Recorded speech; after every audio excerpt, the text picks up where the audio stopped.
வணக்கம் மக்களே, வணக்கம் வணக்கம் வணக்கம். ஸோ ஏன் இவ்வளவு வணக்கம் அப்படின்னு நீங்க கேட்கறது புரியுது மக்களே. வானத்துல எத்தனை நட்சத்திரம் இருந்தாலும் அங்க நிலவு அப்படின்றதான் சூப்பர் ஸ்டார். எத்தனை கோடி நட்சத்திரங்கள் சேர்ந்தாலும் ஒரு நிலவுக்கு இருக்கிற பிரகாசத்துக்கு வர முடியாது. அந்த ஒரு நிலவோட பிரகாசம் இந்த 1000 நிலவுகள் ஒன்னா சேர்ந்தா கூட கொடுக்க முடியாது. அதுதான் அந்த நிலவுக்கு இருக்கிற பவர். அங்க அதுதான் சூப்பர் ஸ்டார். ஸோ இந்த தமிழ் சினிமாவை பொறுத்த வரைக்கும், இந்தியன் சினிமாவை பொறுத்த வரைக்கும் ஒரே ஒரு சூப்பர் ஸ்டார் தான். அதற்கு பல காரணங்கள் நம்ம பார்த்துட்டோம். இப்போ ரீசெண்டாக கூட ஒரு காரணம் ஒன்று சில நண்பர்களோட பேசக்குள்ள ஒரு ஆர்டிக்கல் ஒன்று ஃபேஸ்புக்கில் பார்க்க முடிஞ்சுது. தலைவர் சூப்பர் ஸ்டார் ரஜினிகாந்த் சார் அவர்கள் சினிமாக்குள்ள வந்தது 1975. நம்மள எத்தனை பேர் அப்ப பிறந்திருப்போமோன்னு தெரியல. சரி, அப்ப அந்த பிளாக் அண்ட் ஒயிட் காலத்துல இருந்து இப்போ நிறைய சொல்றாங்கல்ல, 8K வரைக்கும் வந்துட்டு, சரியா, 8K 3D அப்படின்னு எவ்வளோ டெக்னாலஜி எல்லாம் வந்துச்சு, AI அப்படின்னு எவ்வளோ வந்துட்டு. ஆனா அந்த அப்டேட்ன்றதுக்குல்ல, ட்ரெண்டிங் அப்படின்றதுக்குல்ல, இப்போ ஒரு டெக்னாலஜி யூஸ் பண்ணி ஒரு நடிகரோட ஒரு இதை பண்ணைக்குள்ள அங்க 75ல ஒருத்தர் இப்ப இருக்கிறவங்களை விட பெஸ்டா அந்த டெக்னாலஜி மூலம் கரெக்டா வர்றாங்க, மக்கள் ரசிக்கிறாங்க, அது சக்சஸ் ஆகுது அப்படின்னாலே அதுவும் ஒன் ஆஃப் த ரீசன்.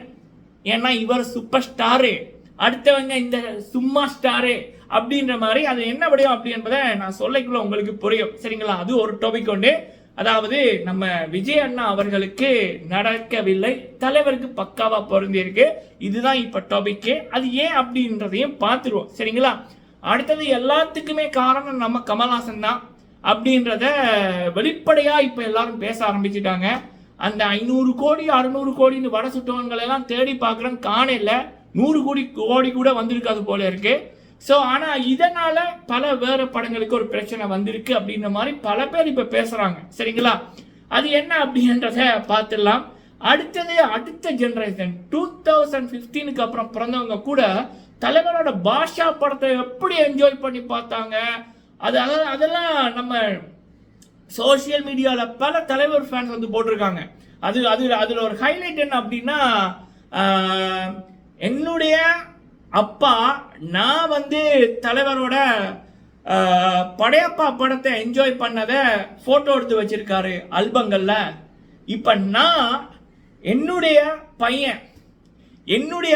7 வயசு பையன் தலைவர் சூப்பர் ஸ்டார் ரஜினிகாந்த் சார் அவருடைய பாஷா படத்தை என்ஜாய் பண்றதை இந்த வீடியோ எடுத்து போட்டிருக்கேன் அப்படின்னு மாதிரி போடுறாங்க. இதெல்லாம் எவனுக்கு நடக்கும்? வேற எந்த நடிகரால முடியும்? தலைவரால தான் முடியும். அதனாலதான் அவர் சூப்பர் ஸ்டாரு. அது என்ன அப்படின்றதையும் பார்த்துருவோம், சரிங்களா? ஸோ ஃபுல்லாக பாருங்க, லைக் பண்ணுங்க. ஃபர்ஸ்ட் டைம் வந்திருக்கீங்க அப்படின்னா மறக்காம சப்ஸ்கிரைப் பண்ணுங்க. உங்களுடைய கருத்துக்களை தவறாமல் சொல்லுங்க. முடிஞ்ச தலைவர் ரசிகர்களோட ஷேர் பண்ணுங்க. ஓகே, ஃபர்ஸ்ட் மக்களே, இந்த டெக்னாலஜி அப்படின்னு இப்போ சினிமாவில் நிறைய டெக்னாலஜிகள் வருது. இப்போ ஃபேமஸாக ஏதோ வாயில பேர் வருது இல்லை, ஏதோ ஒரு டெக்னாலஜின்னு நம்ம விஜய் அண்ணா அவர்களை வச்சு அவருடைய அடுத்து வர இருக்க படத்துக்கு ஏதோ ஒன்று போட்டிருக்காங்க. நான் கூட ஏதோ ஃபேன் அதை எடிட் பண்ணி ஏதோ கார்ட்டூன் மாதிரி பண்ணியிருக்காங்களாக்கும் அப்படின்னு போட்டு நான் கூட நினைச்சிட்டேன். சத்தியமா சொல்றேன், அது ஒரு ஒஃபிஷியலா வந்துச்சு அப்படின்னு அதை பார்க்கக்குள்ள எனக்கு தோணல. அதுக்கப்புறம் தான் யாரு ரிலீஸ் பண்ணியிருக்காங்க அப்படின்னு பார்க்கக்குள்ள இப்படிதான் இருந்துச்சு, சரியா? இன்னொரு விடயம், அவங்க இதெல்லாம் ஒரு ஃபர்ஸ்ட் டைம் பண்ணி போட்டு சும்மா எல்லாம் விட்டுருக்க மாட்டாங்க. 100க்கு மேற்பட்ட தடவை ட்ரை பண்ணி பார்த்துருப்பாங்க. எல்லாமே ஒரே ரிசல்ட்டாக தான் வந்திருக்கோம். சரி, எவ்வளவு காசு போட்டாச்சு என்ன பண்றான்னு விட்டுருப்பாங்க, சரிங்களா? ஆனா இதே டெக்னாலஜி தான் தலைவர் சூப்பர் ஸ்டார் ரஜினிகாந்த் சார் அவர்களுடைய ஜெயிலர் படத்தோட இந்த பிளாஷ்பேக்ல தலைவரோட போலீஸ் கேட்டப் வருமில்ல, அந்த ஜெயில் கதவை திறந்துட்டு வருமில்ல, அதுக்கு பயன்படுத்தி இருப்பாங்க. அதை செய்தவங்க அவங்களோட வாயால சொன்னதுக்கு அப்புறம் தான் தெரியவும், ஓ இது இந்த டெக்னாலஜியை யூஸ் பண்ணி செஞ்சதா அப்படின்னு.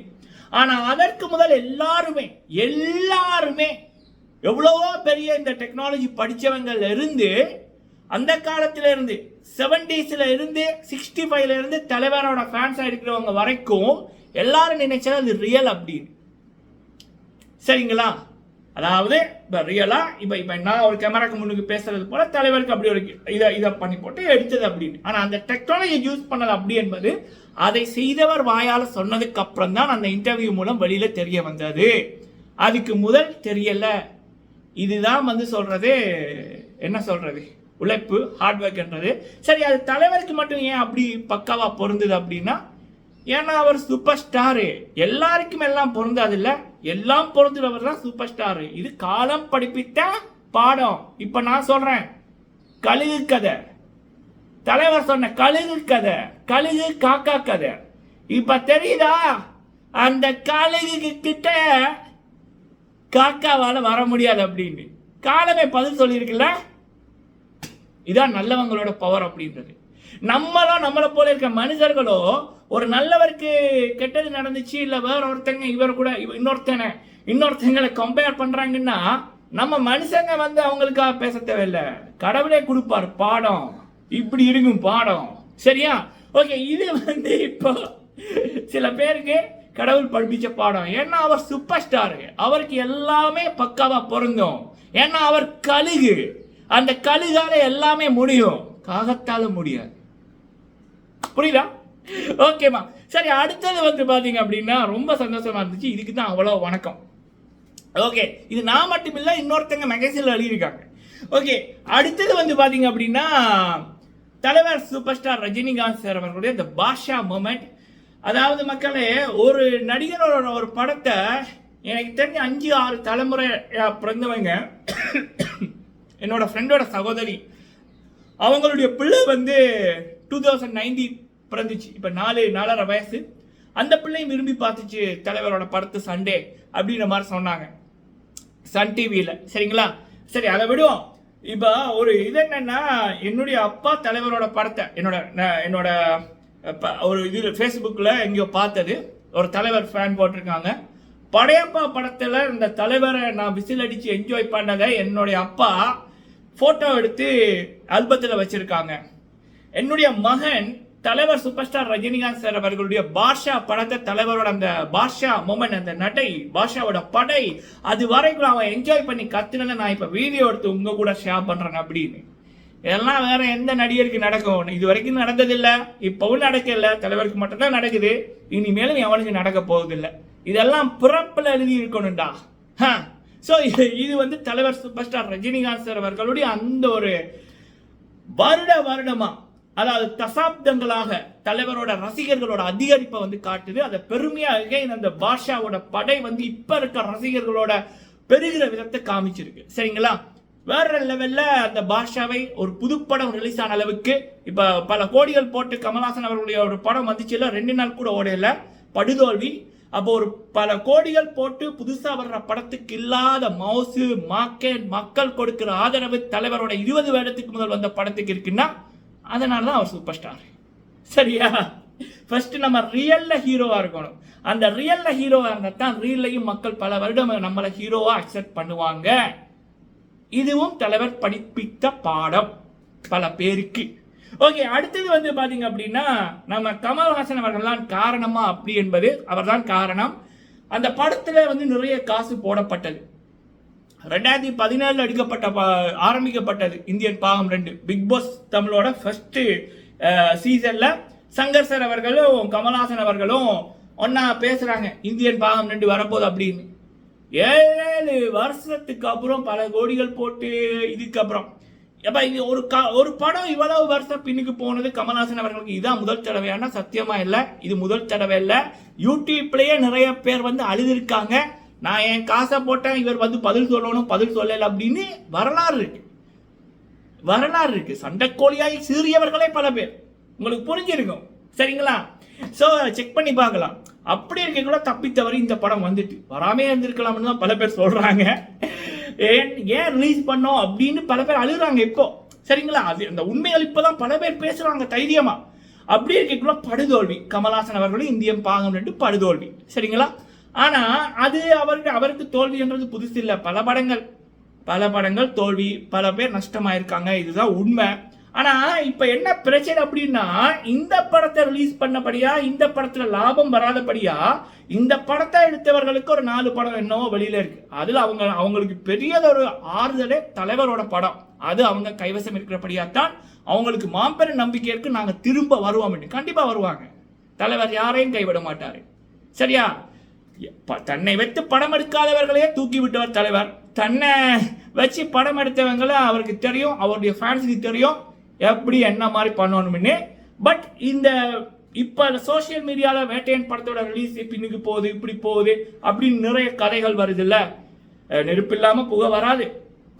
ஆனால் இவ்வளோ பெரிய ஒரு தயாரிப்பு நிறுவனத்துக்கு இப்படி இந்த ஒரு இப்போ நிறைய கதைகள் சோசியல் மீடியாவில் வர்றதுக்கு ஒரே ஒரு காரணம் நம்ம கமல்ஹாசன் அவர்களுடைய அந்த இந்தியன் பாகம் 2 தான். சரிங்களா? ஸோ இப்படி இருக்கக்குள்ள கமல்ஹாசன் அவர்களுக்கு அந்த அப்டேட் கொடுக்குறவங்கன்றவங்க 1500 கோடி போட்டு கமல்ஹாசனை வச்சு படம் எடுக்க போறாங்களாம். 2000 கோடி போட்டு படம் எடுக்க போறாங்களாம். ஏன்னா நாங்கெல்லாம் எங்களை பார்த்தா என்ன மாதிரி இருக்கு? இங்க இதுல ஒரு அரைவாசிக்கு குறைவா போட்டவங்களே வந்து அவுட்டா இல்லையான்ற கொஸ்டின் மார்க்ல இருக்கு. அவங்களால இன்னொரு படத்தை வெளியிட முடியுமான்றதுக்கு இதுல 2000 கோடி 1000 கோடி 1500 கோடி எவன் போடுவான்? வடை சுடலாம், அளவா சுடணும். சரிங்களா? ஸோ இது வந்து கமல்ஹாசன் அவர்களுடைய படத்தோட உண்மை நிலவரம் வெட்ட வெளிச்சம் ஆயிடுச்சு.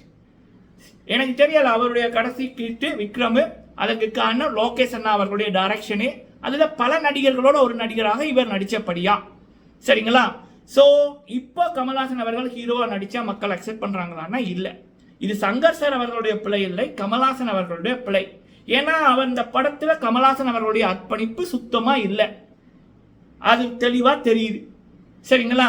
ஓகே, இது வந்து கமல்ஹாசன் அவர்கள் தான் காரணம் இவ்வளவு பெரிய நஷ்டத்துக்கு அப்படின்ற மாதிரி பல பேர் தைரியமா இப்ப சொல்றத நான் அன்றே சொன்னேன் அப்படின்ற தலைப்புல இதை நான் உங்களுக்கு தெளிவுபடுத்தியிருக்கேன்.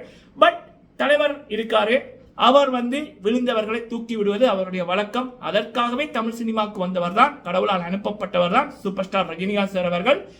பல தடவை பண்ணிட்டாரு, ஜெயிலர் படத்திலையும் பண்ணாரு, இதுலையும் பண்ணுவாரு. சரிங்களா? இன்னொரு முக்கியமான விடயம், ஜெயிலர் படத்தை எடுத்தவங்க, டைரக்ட் பண்ணவங்க அதற்கு முதல் நம்ம விஜய் அண்ணா வச்சு தான் எடுத்தாங்க. இனிமேல் அவர் வரமாட்டாரு, நெல்சன் அண்ணா அவுட்டு அப்படின்றக்குள்ள ரஜினி என்ற மந்திர பேர் அப்படியே தலையெழுத்த மாற்றி எழுதிச்சு. அதே மாதிரி இந்த தயாரிப்பு நிறுவனத்தோட தலையெழுத்தையும் சூப்பர் ஸ்டார் தலைவர் ரஜினிகாந்த் சார் அவர்கள் மாற்றி எழுதுவார். நன்றி.